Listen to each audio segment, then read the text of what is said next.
Bom dia a todos, que a paz e o amor do nosso Mestre Jesus estejam conosco. Nós estamos aqui reunidos em nome da Casa Espírita Maria de Nazaré e dos seus centros de estudos Rita de Cássia, que continua fechado por conta da pandemia, para mais uma palestra onde faremos reflexões sobre questões importantes à luz da doutrina espírita. Meu nome é Paulo Genovez e eu sou trabalhador da casa. E hoje nós abordaremos as questões, análises e reflexões contidas no capítulo 5 do livro Atitudes Renovadas, do espírito Joana de Ângeles, psicografado pelo médium Divaldo Franco, cujo título do capítulo é Considerações sobre a Tristeza. Porém, antes de nós iniciarmos o nosso estudo, eu convido a todos a fazermos uma prece que vai aí nos proporcionar uma conexão com a espiritualidade maior. Então vamos assim, meus amigos, relaxando o corpo, serenando a mente. Vamos nos desligando das questões do dia a dia, procurando concentrar a atenção no momento presente. E assim, elevando nossos pensamentos, vamos nos conectar ao nosso Mestre Jesus, visualizando sua figura iluminada, com seu semblante sereno e amoroso, presente aqui conosco, e dizendo: Mestre Jesus, abençoa a nossa reunião, nos envolvendo em sua luz, em sua paz, em seu amor, em seu carinho, em sua proteção, e nos auxilie na compreensão do teu Evangelho e dos ensinamentos elevados, bem como na sua prática, para que consigamos nos aproximar cada vez mais de ti e de Deus nosso Pai. E assim, com gratidão no coração e com permissão dos espíritos amigos ligados ao Rita de Cássia e que coordenam esse nosso trabalho, iniciamos a reunião de estudos dessa manhã, graças a Deus. Vamos então começar com alguns conceitos importantes para a gente entender bem o que Joana está querendo nos passar. Então, nesse capítulo, a Joana de Ângeles ela nos apresenta o conceito de tristeza, que em geral ele é equivocado e mal compreendido pelas pessoas, mostrando a sua importância e seus aspectos positivos para o nosso aprimoramento moral e espiritual. E ela apresenta também o conceito de melancolia, que ao contrário da tristeza, pode assim facilmente evoluir para uma condição patológica, para uma condição doentia. Gostaria de ressaltar aqui que muitos dos comentários e explicações que serão feitas nessa palestra são reproduções daquilo que Joana de Ângeles efetivamente escreveu. O meu intuito aqui, meus amigos, será detalhar, aprofundar e esclarecer os mesmos, para assim facilitar o nosso entendimento. Então vamos lá. Os sentimentos humanos, eles se expressam de várias formas, com flutuações que determinam o equilíbrio, a saúde mental e emocional ou estados patológicos, doentios, que necessitam de tratamento. Então, em outras palavras, um determinado sentimento, dependendo de como a pessoa lida com os acontecimentos que o originaram, dependendo da sua profundidade, do seu peso para aquela pessoa, ele pode evoluir para uma condição sentimental e emocional salutar ou para uma doentia. Então vamos assim pensar um exemplo. Um determinado acontecimento, ou uma mudança de percepção da realidade, eu percebi a realidade de um jeito, e aí passo a perceber ela de outro. Enfim, exemplo dessas condições, vamos lá. Um objetivo muito desejado, mas não alcançado, um fracasso, uma traição sofrida, pode ser a perda de um ente querido, pode ser uma doença difícil de curar, um amor não correspondido, uma ilusão que se desfez, a sensação de tempo valioso que foi perdido, a constatação de um entendimento que estava equivocado por nossa parte, e etc., né? Dentre tantos outros acontecimentos que a gente passa na vida. E um desses tipos de acontecimento pode gerar sentimentos como frustração, decepção, desagrado, inconformismo, menos-valia, que é a baixa autoestima, né? Perdas, saudade. E dependendo de como a pessoa encara e vivencia essa situação, esses sentimentos eles podem acabar evoluindo para uma condição sentimental e emocional que, apesar de doída, ela é salutar. ou seja, ela é benéfica para nós mesmos. No caso, é o sentimento da tristeza, como nós vamos ver um pouquinho mais adiante. Ou pode evoluir para uma condição sentimental e emocional doentia. Isso é, que traz prejuízos significativos para o nosso espírito, que está ainda em evolução. E, no caso, vão ser os desdobramentos da melancolia, como também nós veremos adiante. E em seu texto, Joana de Ângeles, ela nos mostra que a tristeza, ao contrário do que muitos pensam, ela representa uma condição salutar para o espírito, enquanto que a melancolia, se for cultivada por um tempo razoável, significativo, ela se transforma em uma condição patológica. Com o passar do tempo, e devido aí ao aumento acentuado das condições e estados depressivos na população mundial, a gente sabe que isso tem crescido muito, né, a questão da depressão, generalizou-se o conceito de que a tristeza, a melancolia e, como Joana comenta, a antiga assédia ou assídia, que eu vou definir para vocês mais adiante, são todas a mesma expressão do sentimento. Isso é, significa que são todas sinônimas, todas a mesma questão, todas a mesma coisa. E isso representa um grande equívoco. Nós vamos então, assim, aos conceitos para nós entendermos melhor quais são essas diferenças. Vamos para a tristeza. A tristeza, conforme define Joana, é o estado afetivo caracterizado pela ausência momentânea da alegria. Ela não é o inverso da alegria. Ela é a ausência da mesma. Como também a ausência momentânea do ânimo. E esse estado conduz a uma reflexão sobre a vida, sobre os valores pessoais vividos, nós temos vivido até então, e nos leva a uma análise das necessidades reais que nós temos e que ainda não estão claras para nós, muito menos expressadas, né? A tristeza, ela é um fenômeno natural que ocorre em todas as pessoas, mesmo aquelas que, por muitas vezes, aí a gente vê, vivenciam os mais extraordinários momentos de alegria. Também passam pela tristeza. Ela pode ser considerada como uma pausa para uma compreensão da nossa existência, de si mesmos, avançando assim no rumo da felicidade, que é o que a gente procura.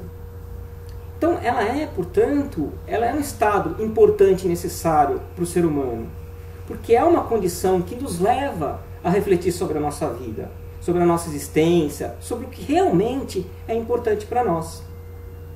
Já a melancolia, ela é diferente. Ela é um estado psicológico e emocional caracterizado pelo desencanto, pelo desânimo geral com a vida. E assim, por um profundo abatimento mental e físico, que beira uma condição depressiva. Então a gente passa por um desencanto, uma decepção com a vida. E a melancolia também é um estado de saudade profunda de algo conhecido e que foi perdido, ou de algo desconhecido e que não foi experimentado. Poderíamos ter experimentado e não fizemos isso. Então é bem diferente a situação, né, da melancolia com a tristeza. E a assédia ou assídia é um estado caracterizado por indiferença, abatimento, torpor, desânimo ou falta de vontade, tristeza excessiva, prostração, apatia, letargia. Portanto, ela é muito semelhante ao conceito da melancolia. Então, enquanto a tristeza ela nos convida a uma viagem interior, propondo assim uma avaliação de comportamento e consideração a respeito dos nossos valores e daqueles que são aceitos, a melancolia ela é uma condição mais complexa. No início é até natural que ela ocorra, mas se ela for se prolongando por um tempo maior, mais significativo, ela pode se converter em um transtorno depressivo. E aí ela necessitará, com certeza, de tratamento apropriado e competente. A gente precisa de uma ajuda externa realmente. A tristeza, sim, nos conduz, ela não nos conduz, à apatia, ao desinteresse pela vida e à depressão. Mas a melancolia, se ela for prolongada, sim, a gente pode chegar lá. É importante aqui abrir um parênteses e falar sobre a depressão, porque ela é uma doença psicológica, mas ela também é uma doença física. Ela é uma alteração na química cerebral, ligada principalmente às substâncias serotonina e dopamina, que são fundamentais para o nosso prazer, para o relaxamento, para a alegria. Então, ela faz com que a gente não consiga utilizar essas substâncias da maneira correta para que a gente encontre esse prazer, esse relaxamento, essa alegria. E é também uma condição psicológica, porque ela altera profundamente a nossa percepção da realidade e também os nossos padrões de comportamento. E isso nos traz bastante sofrimento. Então ela necessita, meus amigos, em geral, tratamento tanto físico, que é medicamentoso, em conjunto com o tratamento psicoterápico. Obviamente, um médico, psiquiatra deve ser consultado e ele trará aí qual o melhor caminho a ser seguido. Mas precisamos desse apoio, desse suporte da medicina. Vamos falar agora sobre uma questão muito importante, que é o estereótipo da alegria. A nossa sociedade contemporânea, ela tem a prática de definir padrões únicos para todo mundo. Então ela estabelece que todo mundo tem que seguir certos padrões para que essa pessoa esteja bem. Então ela estabeleceu que a alegria ela deve ser um estado constante de todas as pessoas. Ou seja, que o ideal para o bem das pessoas é que elas estejam constantemente, permanentemente alegres. E assim, elas devem fugir da tristeza em todos os momentos, pois a mesma, segundo o conceito geral da sociedade, ela é prejudicial para o ser humano. E além disso, a sociedade em geral estabeleceu que a alegria permanente, duradoura, ela é fruto, assim, praticamente exclusivo do êxito, do sucesso na vida. E o que é o êxito e o sucesso na vida, segundo a sociedade? É a conquista e manutenção de um conjunto de condições padrão para todos os indivíduos.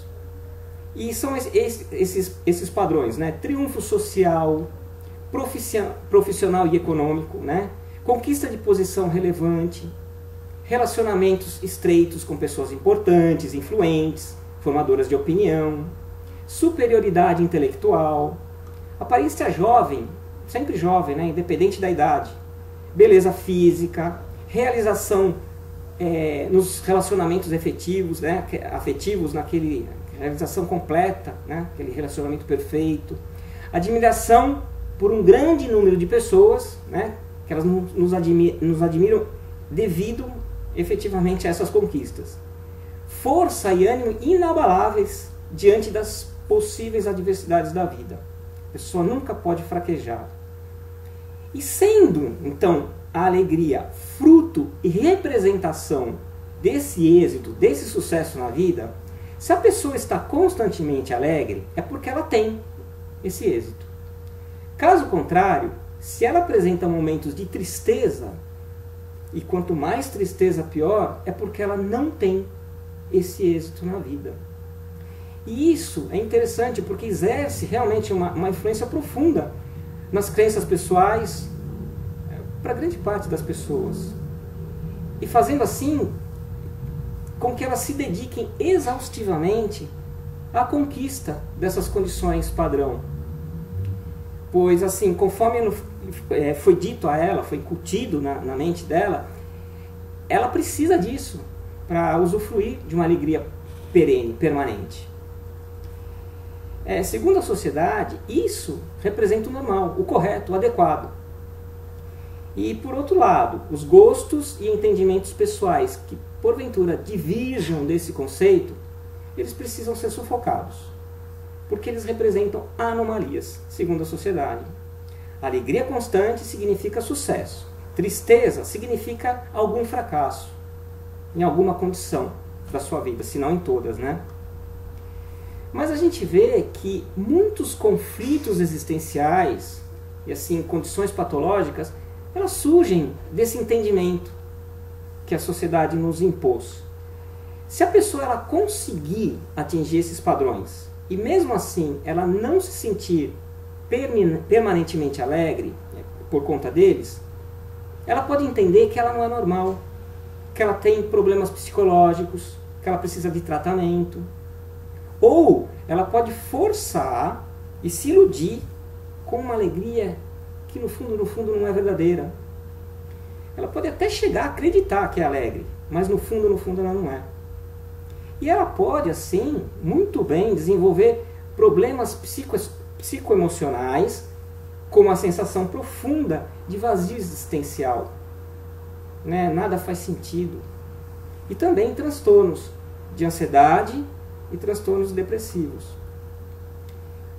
Outra situação, se a pessoa percebe que tem outros padrões, ou outros gostos, outros entendimentos, ela pode se sentir insegura, preocupada, confusa. E aí, como consequência, ela pode deixar de lado, o seu entendimento pessoal, o seu gosto pessoal, para seguir o que a sociedade enxerga como sucesso. E aí nunca ser feliz. E o custo emocional necessário para seguir por esse caminho, ele pode se tornar assim insustentável. A pessoa pode também resolver seguir o seu caminho, mas não atingir a alegria esperada. Porque pode ser por dificuldades realmente inerentes à sua escolha. Também não tem certeza se aquilo vai trazer a alegria que ela deseja. Pode ser também que não. E aí ela fica mais confusa. Ela pode ser também por dúvidas existenciais, não sabe exatamente para onde ir, não consegue entender, se perdeu nesse processo de definir a si mesmo. E também pode sofrer preconceito, e aí ela sofre com isso, porque ela está fazendo uma coisa completamente diferente do que a sociedade enxerga como sucesso. A pessoa também ela pode se sentir uma fracassada, se ela não conseguir atingir condições aí mínimas aceitáveis para a sociedade. E ela aí também pode desenvolver problemas psicoemocionais, transtornos de ansiedade, depressão e etc. E não conseguindo uma alegria permanente, de uma forma ou de outra, conforme esses exemplos que a gente deu, aí vem o orgulho, Devido ao orgulho e à vaidade, que ainda é muito forte, muito enraizada nos seres humanos, que habitam o planeta Terra, a pessoa ela pode passar, na verdade, a viver uma farsa. Ela finge que ela é alegre para não demonstrar o seu defeito ou o seu fracasso.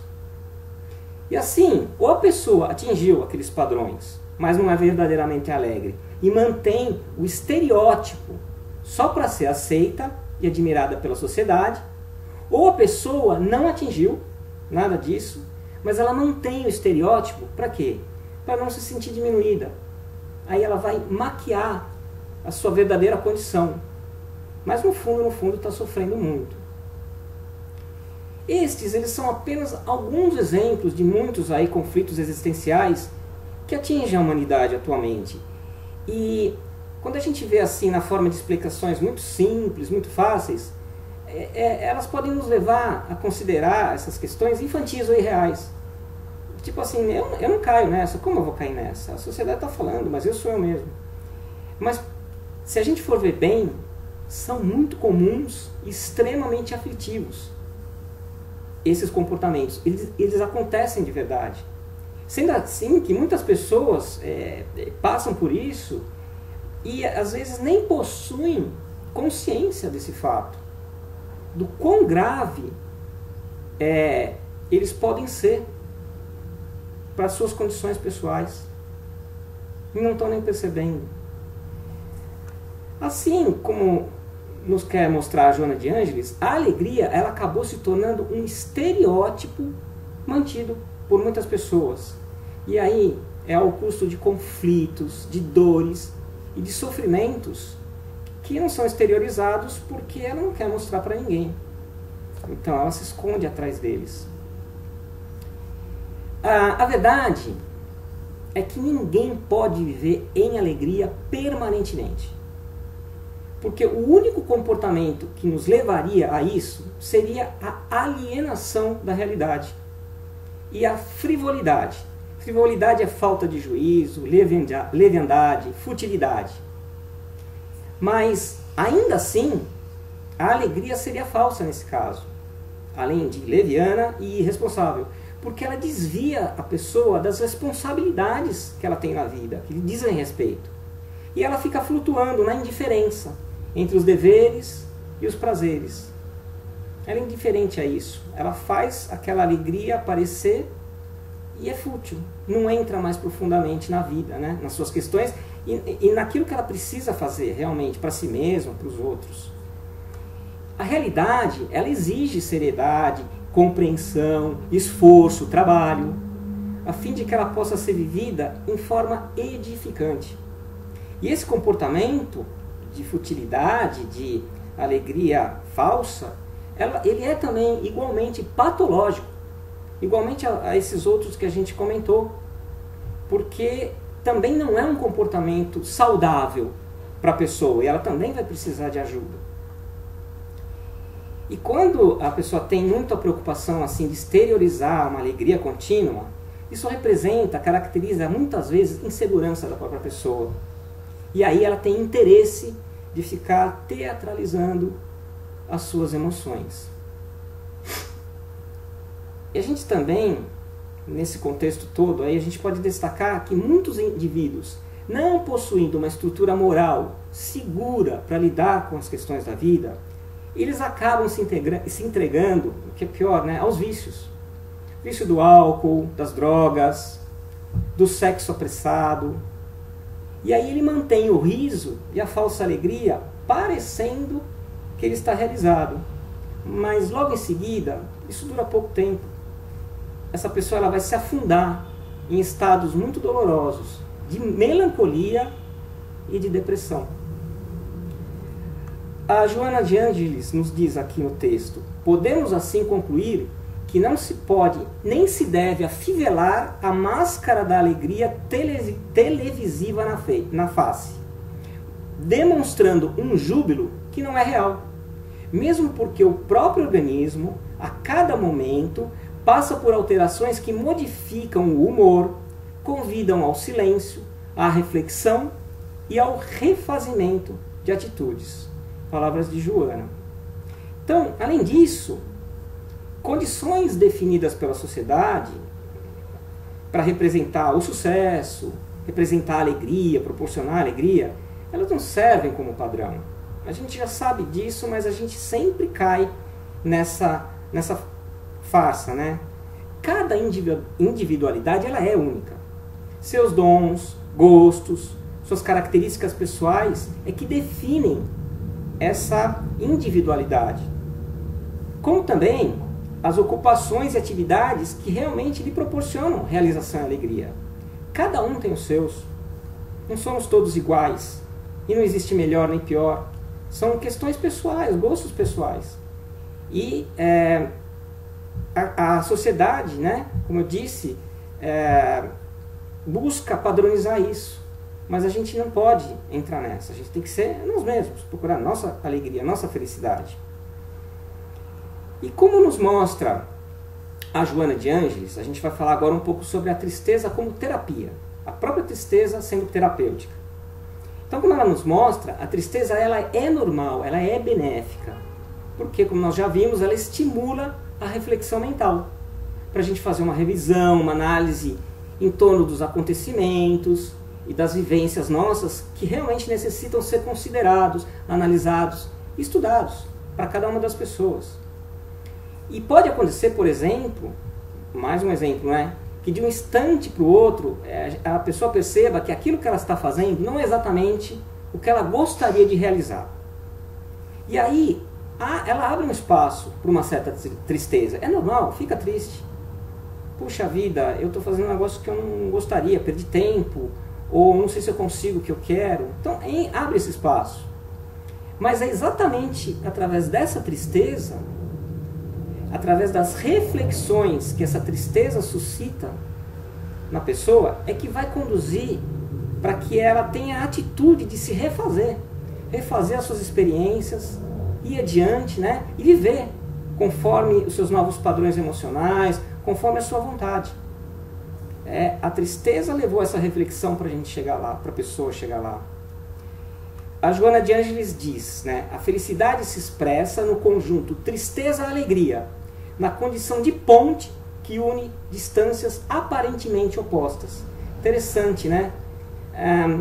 A gente necessita da tristeza nessa explicação que ela deu, né, como um modo de reflexão, para que a gente consiga cada vez mais buscar a nossa alegria, fazendo aquilo que a gente precisa, refletir sobre a nossa própria vida, se a gente está indo para onde a gente quer. Vamos dar aqui alguns exemplos sobre a importância da tristeza. Na cultura grega, a melancolia, e aqui melancolia é uma palavra que eles usavam na linguagem deles, mas com o sentido de tristeza, de recolhimento, de necessidade de silêncio interior. Ela era considerada, algumas vezes, como punição dos deuses, porque é difícil de ser trabalhada e a pessoa pode aí evoluir por uma melancolia. Mas em outras circunstâncias, ela era considerada como uma condição necessária para receber a inspiração dos deuses. Eu preciso estar nessa condição para ser inspirado. O Aristóteles, por exemplo, ele narra que o Sócrates e Platão periodicamente experimentavam a tristeza e que eles eram inspirados por ela. Nesse estado, eles mais facilmente se sintonizavam com as esferas superiores. O pensamento deles se ligava mais facilmente ao pensamento espiritual procedente das esferas superiores, dos espíritos nobres que nos orientam. Era o estado que eles se mantinham para receber essa intuição, essa ajuda, né, para continuarem adiante. Outro exemplo foi o Tolstói. Leon Tolstói, ele é um célebre escritor russo e ele viveu uma grande tristeza. Aí exigiu dele reflexões profundas em torno do existir, do porvir, do viver. E é engraçado que ele se encontrava nessa época na melhor fase da sua carreira de escritor. Tinha muita fama, ele era rico e ele tinha uma família também muito amorosa, eles se amavam muito. Mas repentinamente ele começou a questionar a própria existência e ele chegou até a ter impulsos quase suicidas. Não chegou lá, mas ele teve. Que ele teve que evitar, assim, lutar muito para evitar e conseguiu em algum momento superar. Dizem que ele não chegou a entrar efetivamente em depressão, mas ele fez uma profunda consideração e percebeu que os valores até então aceitos e disputados, na visão dele, eram vazios. Que eles não conseguiam mais preencher o seu íntimo com alegrias reais, verdadeiras. E depois dessa grande interiorização, olha que interessante, ele leu o Evangelho de Jesus. E nele ele encontrou a resposta, que era a verdadeira alegria, mudando de forma assim muito radical o seu modo de viver. Ele repartiu a sua fortuna, repartiu seus bens, não era mais apegado às coisas materiais, assumiu uma postura simples, assim, a condição de uma pessoa modesta, e ele passou a valorizar muito a fraternidade, a amizade entre as pessoas, né, o amor entre as pessoas. E assim, ele influenciou muitos que acompanhavam e seguiam ele, né? E essas pessoas, por conta dele, mudaram o seu caminho na vida, tomaram outras decisões. E apesar de ele ter sido perseguido pela religião dominante na Rússia, ele era considerado um herege, ele declarou a sua crença no Deus justo, de amor, de misericórdia e de justiça, Pai de todas as criaturas que tinham o mesmo direito de serem felizes na Terra. Quando se pensava que cada um tinha uma condição diferente e nem todo mundo conseguiria ter felicidade. Bom, quando o espírito que deseja paz e plenitude, ele descobre que ele está engessado nos compromissos sociais.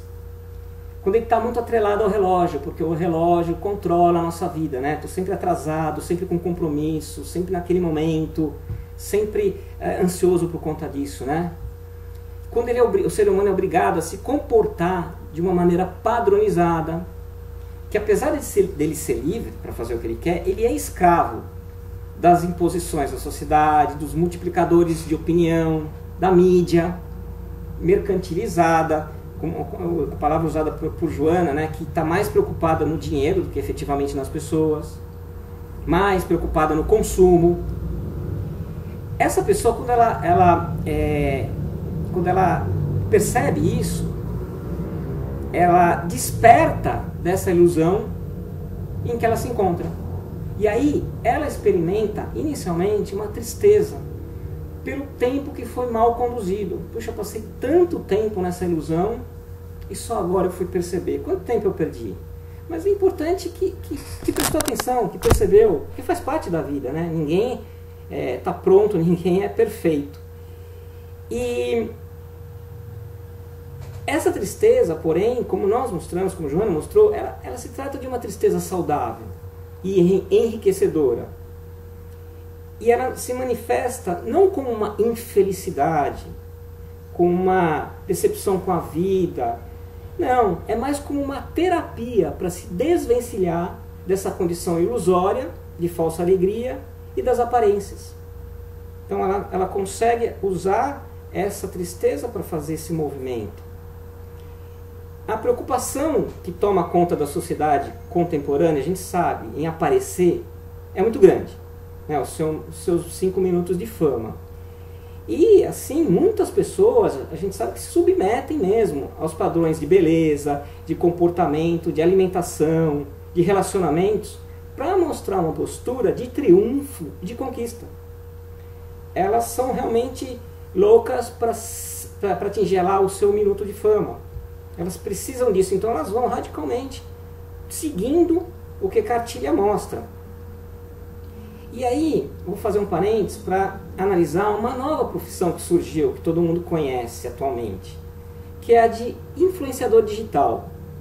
Nada contra, salvo exceções, é que eu não conheço profundamente, devem ter situações que são boas para as pessoas, mas grande parte deles a gente vê que são apenas fixadores de padrões na sociedade.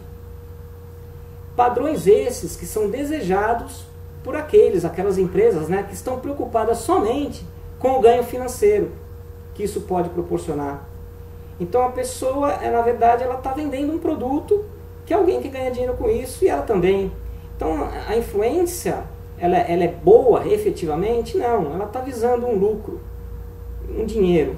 Então a gente vê que a sede das pessoas na sociedade atual para ter um padrão para ser seguido, aí saber o que fazer, porque é mais fácil, né, alguém dizer para a gente o que fazer do que a gente pensar melhor e falar o que eu quero fazer. Então, já que é isso, eu vou lá.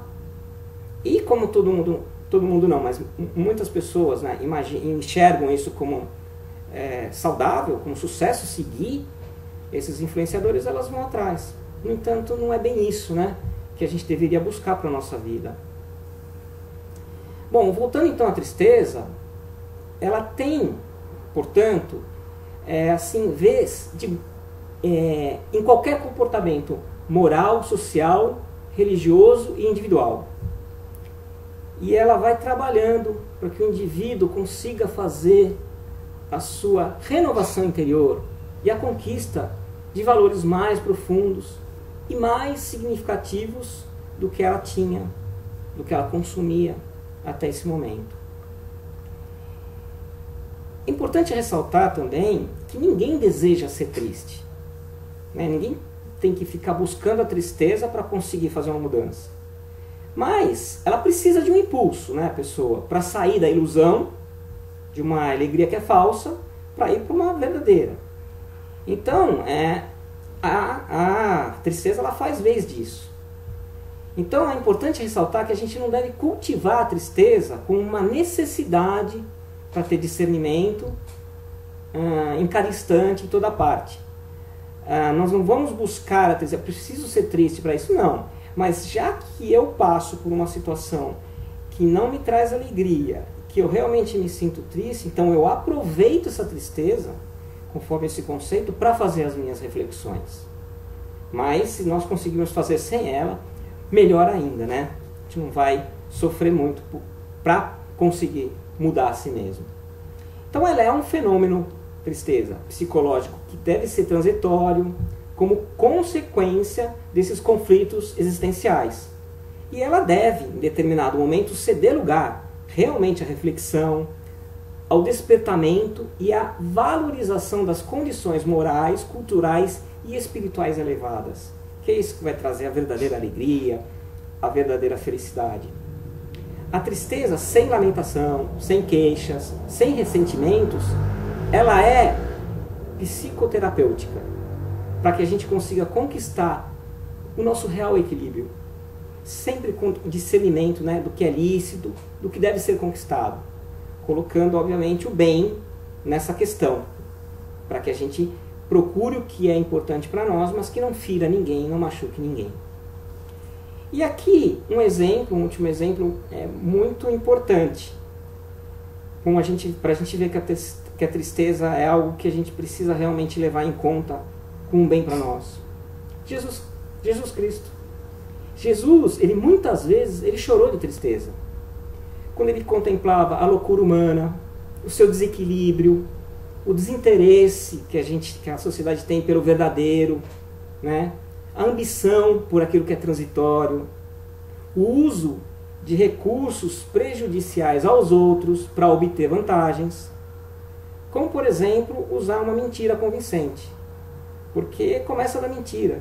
Você consegue convencer a pessoa daquilo, ela acha que é verdade, e aí você obtém algum ganho em cima disso. Jesus, ele mergulhou em tristezas em muitas ocasiões, quando, por exemplo, ele buscou o deserto para meditar. Ele via toda essa questão da humanidade, né? E ele procurou o deserto. Vou para meditar. E ele ficou triste.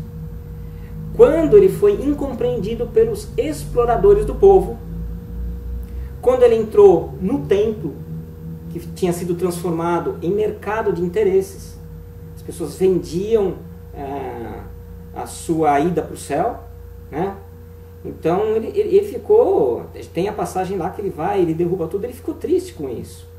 Ele ficou assim também no Horto das Oliveiras, que é o momento que antecedia a sua crucificação, toda aquela situação difícil que ele ia passar. Então isso traz medo, traz tristeza. Então a tristeza ela era familiar para Jesus. Embora ele mesmo houvesse trazido as boas novas para a gente, para a humanidade, de alegrias, né, de felicidade.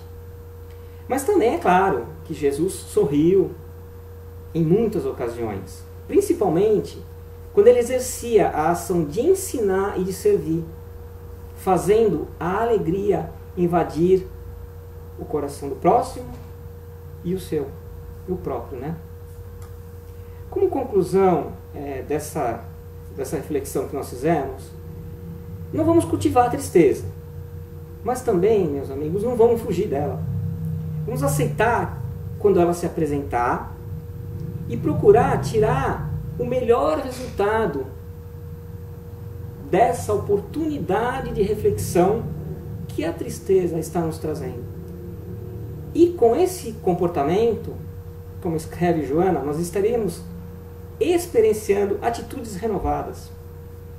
A gente vai conseguir se renovar naquilo que é importante, encontrar a nossa verdadeira alegria, nossa verdadeira felicidade.